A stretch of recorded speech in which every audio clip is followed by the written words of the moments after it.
There we go. No, lighting, no better. Yeah, that actually is better. With that close, it was better? Yeah, there you go.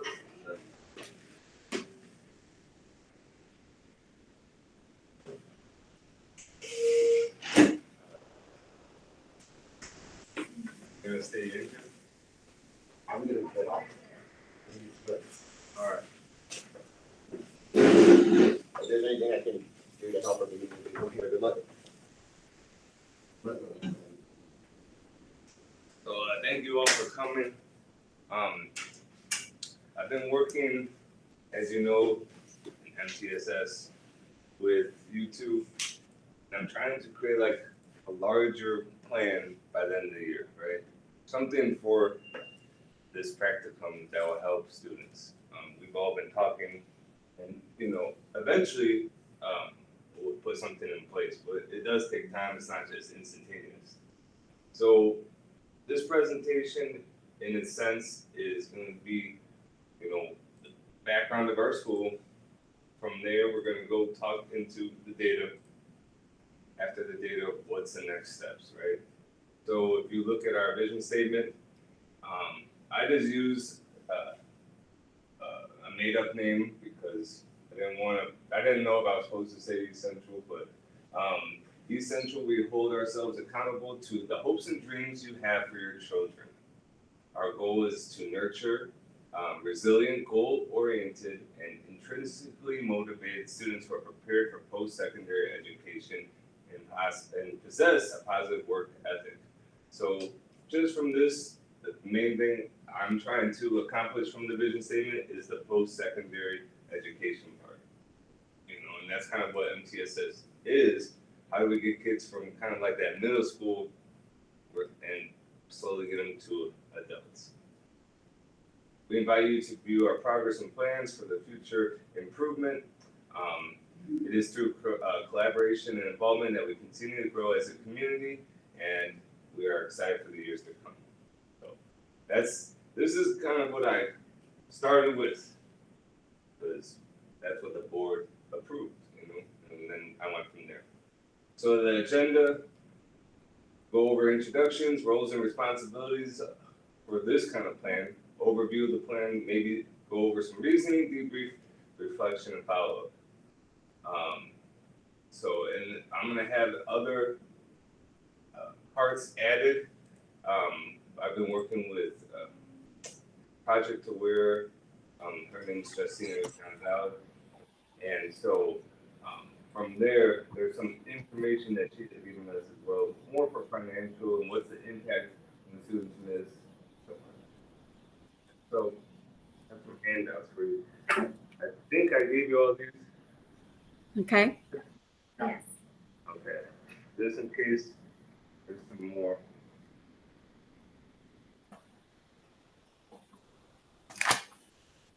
The handouts you'll see come from the TAPR and the school report card. It's pretty simple, like attendance rates from the campus, dropout, 4-year longitudinal rate, and then what is our overall rank as a campus. So that's the data that I started with for this plan. So roles and responsibilities for each member, right? So I just used the names, but Mr. Kavaiser, Mr. Stone, okay? And so basically, you're the special ed coordinator. I said you had a wealth of knowledge and experience when it comes to following IEPs. You're a great problem solver regarding student issues that arise on campus. You have given numerous PD trainings on de-escalation, student engagement, and cultural influences. You understand how to create data collection tools, implement the best practices, learn from data, and present evidence of learning. That's why I've added you to this plan, for more than qualified. We had your Miss Tony, okay? So I thought 17 years, is that right? I don't know. It's a little higher. It's a little higher, okay. It was 5 years as the special ed coordinator, 3, and then 6 years as an outfit. And then, so I had asked asked you to join, obviously, because you're the head of the MTSS team. And you create all the agendas for the meetings.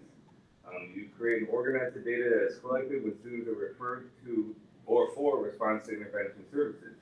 Communicate with the teachers directly regarding referrals and can provide a depth of knowledge about the processes and procedures for student accountability measures.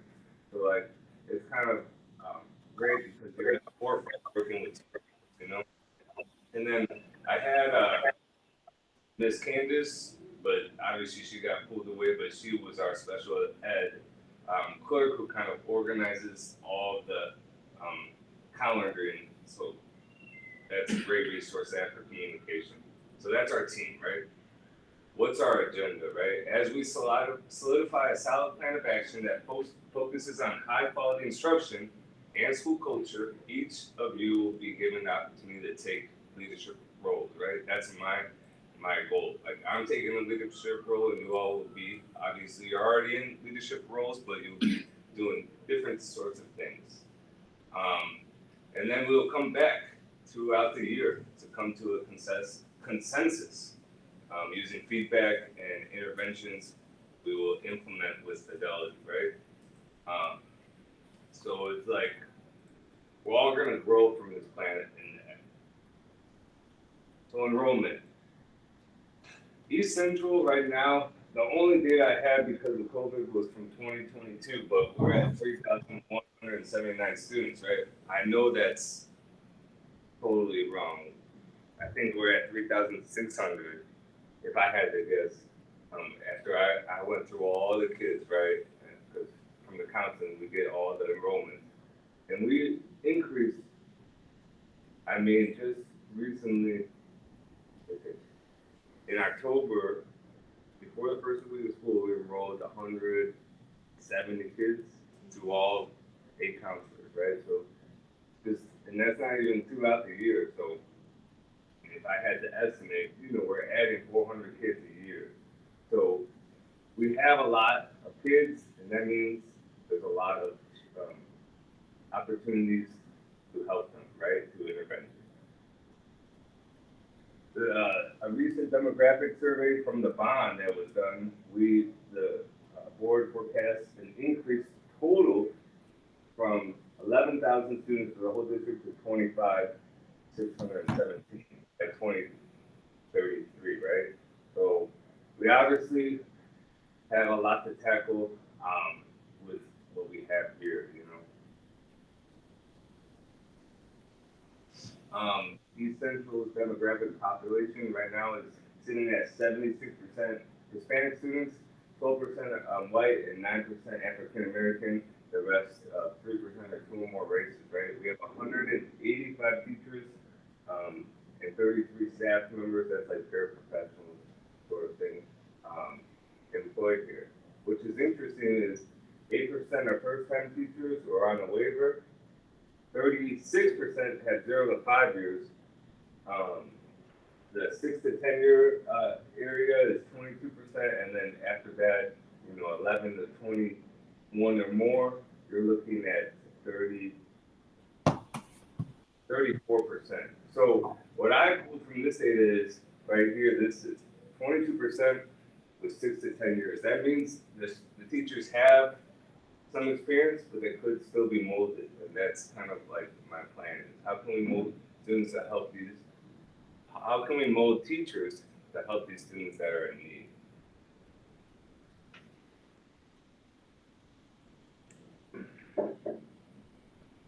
The key parts from the data for MTSS for me, and you can correct me if I'm wrong, but I just looked at bilingual ESL students and students with disabilities.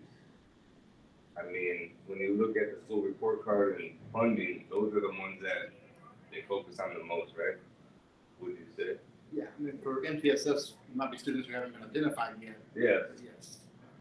Well, Okay. that was our behavior record should identify those of them. And you don't ever get like students with 504 on here, which is, interesting. But these are the 2 primarily that I'm focusing on. And then another part is economically disadvantaged is always key. We're sitting at 52%, but it's increasingly going up. So there's some things to be aware of. At-risk students, that's a key part of MTSS. The district right now is 57, but our campus is 65. So that's something to be aware of as well. Teacher demographics, we kind of went over this earlier, but it's there in your package. You need to refer to it, right?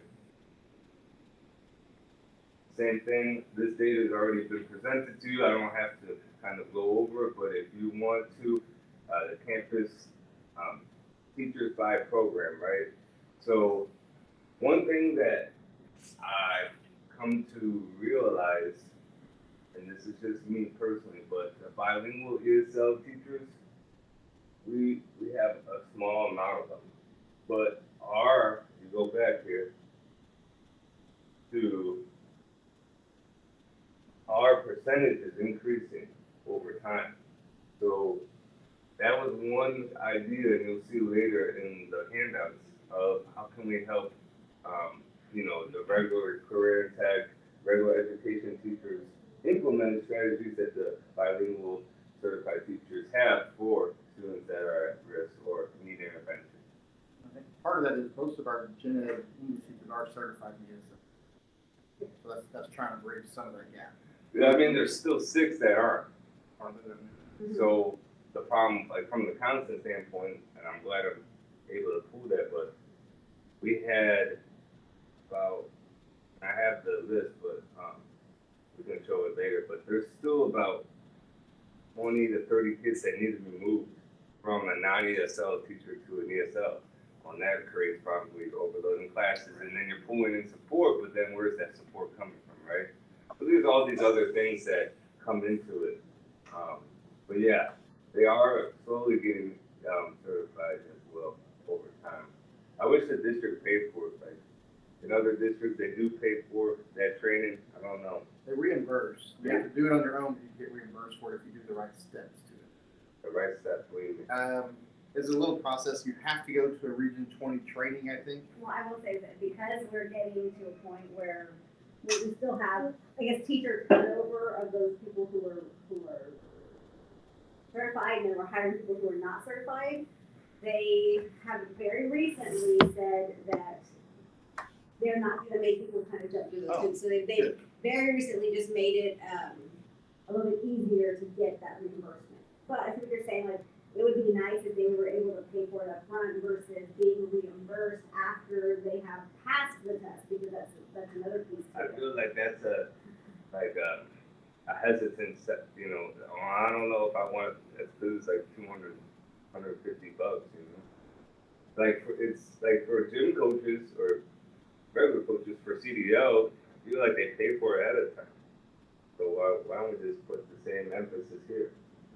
But that's a whole, that's athletics versus academics. So the background of the issue, data shows that students who have low attendance rates, failing grades, and behavior concerns need support, individualized support. And that's what our team here is trying to accomplish, right? The big problem is our attendance rate. For a campus this size, we're at 88%. So if you kind of broke it down, that means kids are missing one whole day every 1 to 2 weeks, and that's a big impact. Research shows that students who are not in class obviously receiving high quality instruction and higher order thinking, that cannot happen. So what I pulled from the district with Justina was we lose in terms of money, if we were to present this effort to the board, we lose $38 per student per kid, right? I mean, per day. So if we increase attendance by just 2 points, right, we could increase our school budget to $34 million per year. Here's the breakdown by grade. So I feel like you all know this, but 9th grade. And most of our referrals are 9th and 10th grade. We were just talking about Sir Elliott, 10th grader, right? 25% of all sophomores. Came to attendance recovery Saturday. He didn't? He did. Oh, good. I'm. Ninth grade, 34%, which I'm like Miss Gomez made sure those kids were going there. Why are we still losing from 8th to 9th grade? How can we kind of intervene to catch them? And juniors and sophomores, they're sitting at 20%, which is shocking in itself because you would think right here, they've gotten into the system, they know they should be coming every day, especially junior year, your most important year with SAT, with everything. So in your packet, I've given you some information, but a lot of what my research came from was from my Angelo program, like Breakthrough Principles, Heidi's ranking of 252 influences and effect sizes related to student achievement, and collaborative leadership, 6 influences that matter most. But you'll see some things that I've created throughout here, like teacher surveys, student demographic data, and student surveys and interviews. So I interviewed just 10 random teachers. I went to, during my lunch, just walked down 200, the first floor here, and I just did 10. I told them I'm unbiased, I'm not going to say anything, but here's what the data shows. From teachers, what's going well? Attendance has improved. 50% have said that's going well. 20% instruction, teacher morale is at 20%, but student engagement was the lowest corresponding point. How can school leaders help, right? So that's our point of view. What's one thing that any of the school leaders can do to make your life easier? Follow up on discipline referrals was at 70%. So I think a big miss on that one is sometimes communicating that they did follow up. yeah, You like, never knows that anybody went back in there and did anything. and that's through school book, what's it called? Educator's handbook. Educator handbook. So Friday I was like interning and I saw Mr. Taylor do it, but it just says like 10-minute conference and that's it. It doesn't say email the teacher. So I could see that point of view. Teachers like, what the heck, he's still here? But I feel like if you let them know every one of them would be too much too, it would be overload. Mad at you. Yeah, I mean, yeah, 30, that's about right. They get like 30 discipline referrals a day. So I don't know how to correct that, but it's not necessarily MTSS, but it's just interesting to know about. Because like, well, I feel like sometimes students or teachers refer students based on discipline because they're not getting the support maybe from admin. So they refer them to MTSS, oh, that's the next thing I'm gonna try to do. When working with the team, what are some things that motivate you to participate, right? Feeling valued was the key. 40%, 20% was an opportunity to reflect, and 30% a sense of decision making. When working with the team, what are some things that the facilitator could do, like us, to encourage all members to have input, like during a PD session? Give additional time to process the questions and data, was at 40%. And then an even split for offer time for reflection and erase judgmental comments. And these answer choices,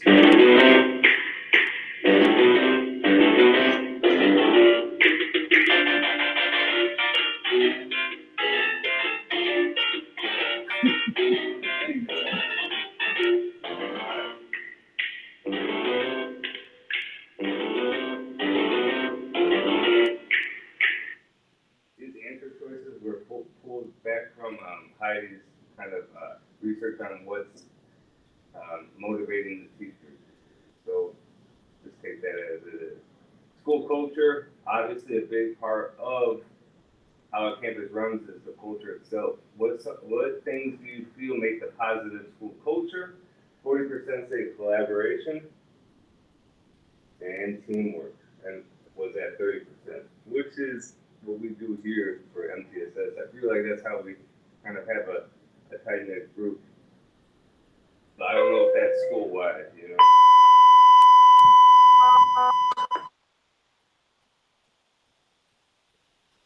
So here's some questions for us to discuss. I'm gonna move my professor over here so she can see. Oh yeah.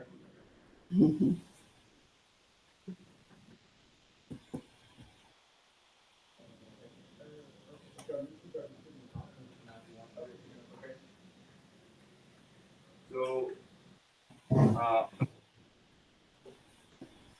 what I wanted to know is, this is a question I've never posed to you two before, but what are some things that teachers do to help you for MTSS or just in the realm of education? I mean, the teacher has the most valuable insight, they see the kid every day in the classroom, so reaching out to that feedback. When we do reach out, most of them get back really quick, they give us some details, and a lot of times they know stuff that we don't know. They know the inner workings. Yeah, they know the reasoning behind it sometimes, they know other little factors that we don't. Right, and I would definitely concur, when we were considering, Bible Corps meetings or MTSS meetings, that teacher feedback is crucial, but then also, like, teachers, willingness to act on some of the suggestions that we're making, so they're giving us feedback, and then we're saying, hey, can we go ahead and start implementing this accommodation or implementing this strategy, and making sure you document it, and they are all in to do those things to help with that. So I think that's awesome. Like on the flip side, of them not doing it, right? That discourages. I mean, we don't pose these ideas, just make it up, you know. Okay, yeah, that's interesting. Would you say like, has it over? Let's just say for the last 5 years, has it improved the teacher collaboration with you, like program facilitators or coordinators? Say that, because if teachers leave and teachers come. So it's hard to keep something steady. Like, We have a steady group of supportive teachers, new teachers that are probably overwhelmed, and so unless you can show them the why it's important, find them the time to help us with these things, that sometimes I miss, is we send out an email and don't let them know the value to it. The value and the why and everything. so it's like, that's another email I had on my plate. For people they didn't even know. So they, Oh, they have to start class? but they do what they're supposed to do. Oh.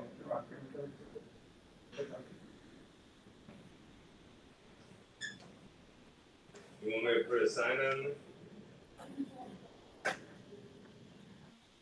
So that was something like I brought up to principal and like next year, giving teachers, do MTSS during the PG. Because I feel like when we sent out this survey, they just like sent all the bad kids in. They didn't really understand, like, well, I'm not saying bad, but like, they just sent in discipline.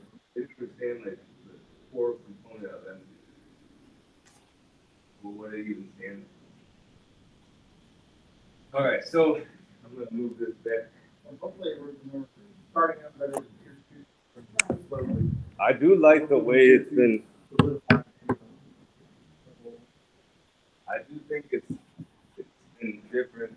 It's helpful from last year how different it is. The referral process, and that was Christina's idea. She told me she was like, she went through all these things, all the kids, right, and you could see like kids were not really getting anything out of it. So let's refine it, make sure it's really impactful. All right, so I interviewed the students this time.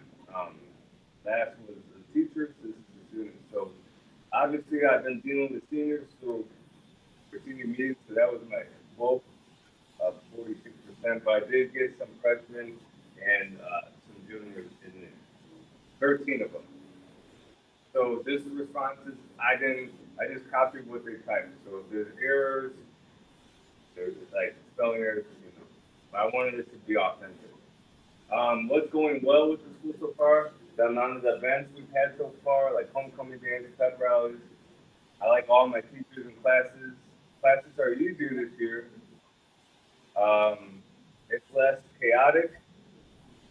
The events and planning are being done for school spirit and seniors. So you see, like a lot of this is tied to school culture. It's definitely an improvement I feel compared to last year. Um, so that can translate into a lot of things, but that's what they responded about. You could address one thing about the school and tell the principal to fix it what needs to be fixed right away. The phone usage. Some of the admin's initial negativity towards students. Bathroom passes, bathroom, um, to help with anxiety, cell phone policy. Some of these are like the water, it's nasty, I don't know, but you get the idea, right? Um, what strategies do you use when the working class is challenging? So I ask this because from the counselor standpoint, I just get kids that I want to change my teacher. I want to change my teacher. But they don't implement like the steps. They don't go to tutoring. They don't do a parent-teacher conference. So I wanted to see like what do they actually do in class to help themselves. And the largest percentage was breaking down complex problems into smaller steps. The least was collaborating with classmates, which makes sense because they don't even talk to the teachers for help. So this is how can we get like the kids that we're referred to? How can we get them to start speaking up for themselves, asking for help? There might be a misconception between the two. When working with a team, what are some things that the teacher could do? Biggest one was give additional time to process questions and data. I mean, a lot of kids like in 504 already have extra time, but I was, I mean, just something to have in our back pocket. I think some of it goes back to that original paper that I think 60% of our teachers are 1 to 5 years, right? Yeah. That's a lot. They haven't learned that skill set yet. Maybe Take your time. Getting them to collaborate, and getting them to participate in cool business strategy and learn. Right, yeah, I think that's a really good point. I'm not sure how to fix that because a lot of them are all on all service. I'm not saying like they don't, but they never got the full internship, the 6 months. They restarted new teacher academy this year. Yeah. They're trying to think about it. But like they're just like thrown into the game, you know. It's difficult. That's like this is like a longer solution, or a longer approach. What are some things what things do you feel make a positive school culture? Student engagement. So we go back to how students they feel that they're not collaborating. It was a graveyard smash. It caught on and flashed. It is a monster mash. So kids want to be engaged. They want to engage with each other, but like they're not doing it right now. So, I think like Corey said, that for students right now, that needs they're not going to do that. They're not going to do it. They friends, it's less of us collaborating with the classmates that they were not. it's by the teacher, right? So Yes. through like modeling, right? Or just like what's that phrase that it's like where you just think what you're saying. No, it's like you're. I'm gonna practice what I'm saying so you all can see it out loud though. Another word that we put I just but it's like I don't think that's happening. I can tell you because this from when I go in the classroom for Lynn, those teachers are not engaging the students like the students would like, I guess.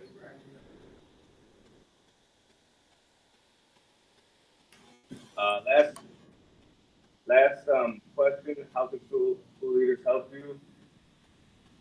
Positive school culture, building relationships, engaging. It's all about the student and trying to get them to like school, I feel. you know, we went over this earlier, the interviews with both, because Mr. Hernandez is over MTSS, right? You know,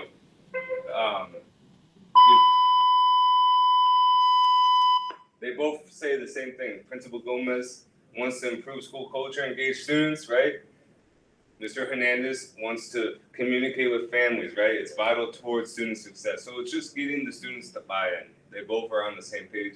I didn't doctor this or anything. That came authentically through them. So, how are we at time, Mr. Tobias, for you? I got a minute. Okay. Let me go to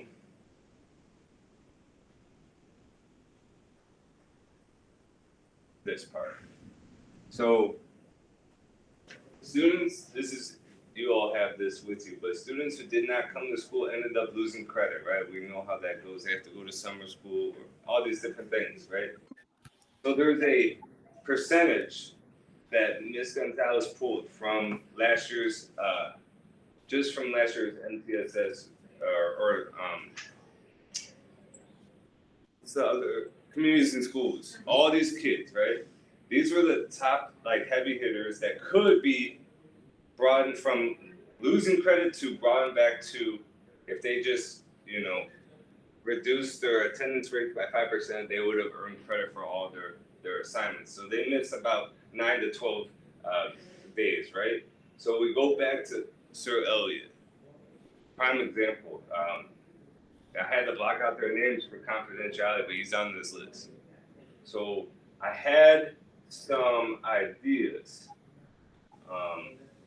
Because I know first time, I won't go through it all, but just from you, just to talk about, like Sir Elliott, how do we kind of, we talked about, yes, offering a break, but like what else can we do for tier 2 for him to avoid losing credit where he's storming out of the class like he did on Friday, you know, and just because he's upset about the teacher. I think part of that tier 2 is finding that mentor person. He does storm out, will make contact with somebody, and like or interact with them. That's kind of a starting point. A mentor person to check in, check out. That is tier 2, right? The mentorship. Yeah, and I think even that going back in, like, did he get to a point of like, you know, did he come to school that day, or are you kind of at that point, right? Or did something happen in class? I mean, when we have to check in person for him, kind of being aware of where he is in the morning, because then Right from the beginning. Right. That person can communicate to his teachers and let them know, hey, you know, you started off having a bad day, let's try to narrate the positive, here are some strategies that we can use for today, and hopefully that will help him to come back. But I think that's key. Some of the Saturday, I mean, obviously there's no word for doing attendance for everybody. He was, yes sir, no sir, perfect gentleman. So. Yeah, he was, something set him off, and then that escalated, right? That built, because it built up, because when I saw him in the hall, that it was already too gone. So I just pulled this from what Mr. Hernandez had created. It's like daily behavior reports that like the teacher could do. Like, He got a tier 2 DDR. this is it, right? Pretty much. Okay. We would do something like that with him. And I Is think this like from previous experiences, is this useful? Or should we modify We it? use it instead sometimes. We have a tier 3, we use tier 2 every now and then. It at least gives information flowing. You have to play with the paper copy needs to be carried. No. Digital options. And I was thinking like even weekly instead of, because if we have a mentor teacher, she's supposed to meet with them every day.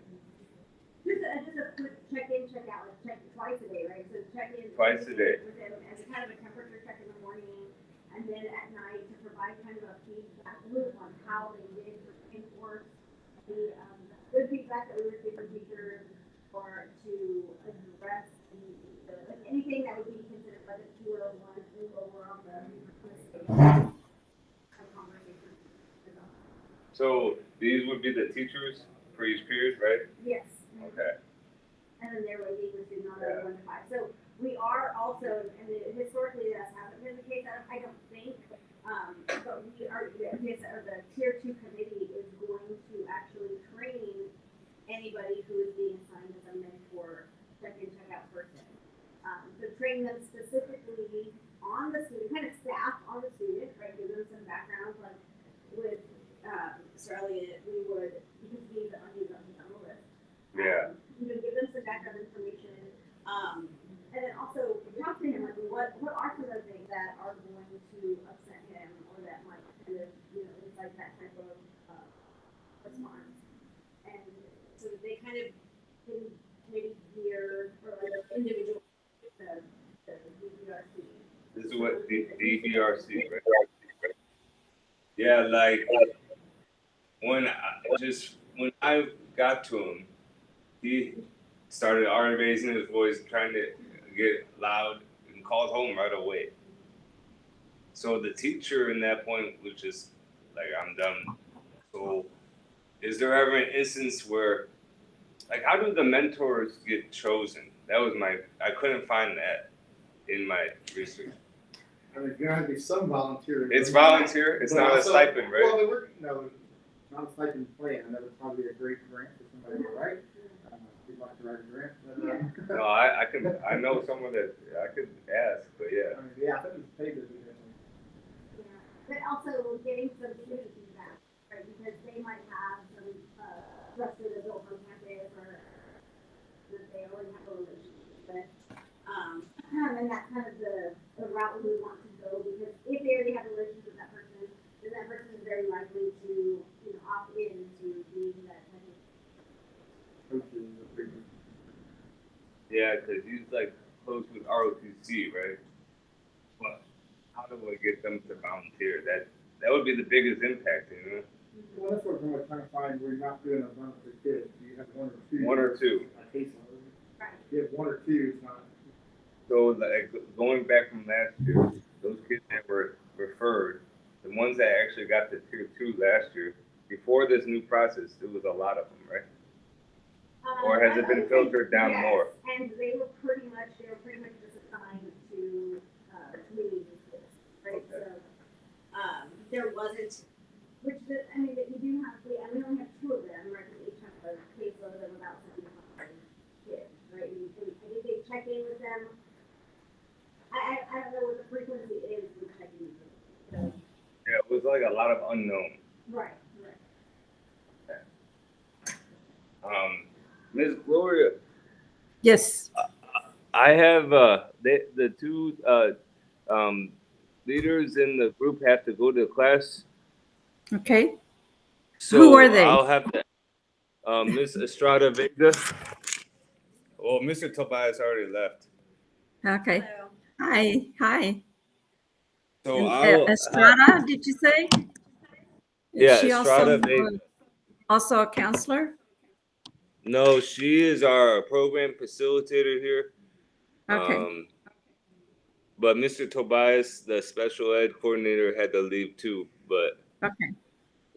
I will have to finish up then the presentation and record it for you and just send That will the be fine. remaining because I was going to yeah. ask for it again anyway, to review it again. So that's great. Yeah, I recorded it from beginning before you joined, but Okay. where I stopped, I'll do the last. I'll probably do it in our conference room, Okay. and then I'll send it to the Ms. Gomez and everyone here. Okay. But it'll be complete in one piece, though. Or not? Well, Are you saying it'll be this broken one- up into 2? it'll be broken up. I could probably figure out how to merge it. No, But, no, like, that's this- fine. No need to do that. Just so I can review the whole thing again. That's all. Yeah, like this Okay. one, I think is about 40 minutes. I Yes. don't know. There's no timer on it, but Right. And yeah, because yeah, is that all right? Yes, that's perfect. That'll be fine. That will All be right, fine. Thank you so much. I'll get that done and sent today. Okay, then we'll set up a post-conference in a day or 2. Yes. Yes. Yeah, give me Thank time to do that again, okay? Thank you. All right. Thank you. Bye. Bye-bye.